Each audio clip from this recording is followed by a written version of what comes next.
जनतेच्या नेतृत्वाचा नायक फक्त बाबा नायक। नंदुरबार शहर आणि शहादा पोलीस ठाण्याच्या हद्दीत झालेल्या चोरीच्या घटनांचा तपास करताना स्थानिक गुन्हे अन्वेषण शाखेला मोठे यश मिळाले। सराईत गुन्हेगार इम्रान शेख अली शेख याला जेरबंद करत त्याच्याकडून तब्बल 10 लाख रुपयाचा मुद्देमाल जप्त करण्यात आला। यात सोने चांदीचे दागिने, रोख रक्कम, दुचाकी तसेच घरफोडीसाठी वापरण्यात येणारे साहित्य आढळून आले।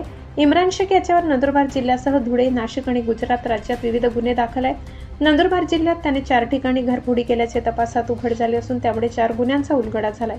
या आरोपीकडून आणखी काही गुन्हे उघडकीस येण्याची शक्यता असून त्याच्या साथीदारांची संख्या वाढण्याची शक्यता पोलिसांनी व्यक्त केली आहे। सराईत गुन्हेगाराला जेरबंद केल्याने स्थानिक गुन्हे अन्वेषण शाखेच्या कारवाईतून अनेक चोरीच्या गुन्ह्यांचा छडा लागलाय।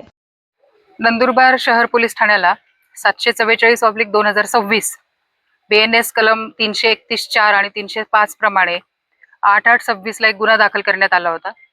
त्या गुन्ह्याचा तपास स्थानिक गुन्हे अन्वेषण शाखा आणि उपविभागीय पोलीस अधिकारी नंदुरबार उपविभाग यांच्या मार्गदर्शनाने समांतर तपास सुरू होता आणि तो तपास करताना 14/8/26 ला उपविभागीय पोलीस अधिकारी नंदुरबार उपविभाग श्री हनुमंत गायकवाड आणि स्थानिक गुन्हे शाखेचे पोलीस निरीक्षक श्री हेमंत पाटील यांना जी गोपनीय माहिती मिळाली होती की सदरचा वरचा गुन्हा दाखल झालेला आहे, ती जी घरफोडी आहे ही धुळे शहरातील सराईत आरोपी जो आहे इम्रान शेख उर्फ इम्रान बाजक्या राहणार अजमेरा नगर धुळे यांनी केली असल्याचे समजल्याने त्याचा शोध घेण्याकामी उपविभागीय पोलीस अधिकारी आणि स्थानिक गुन्हे शाखा या दोन्हीचं संयुक्त पथक त्या ठिकाणी गेलेलं होतं आणि त्याचा शोध घेत होतं।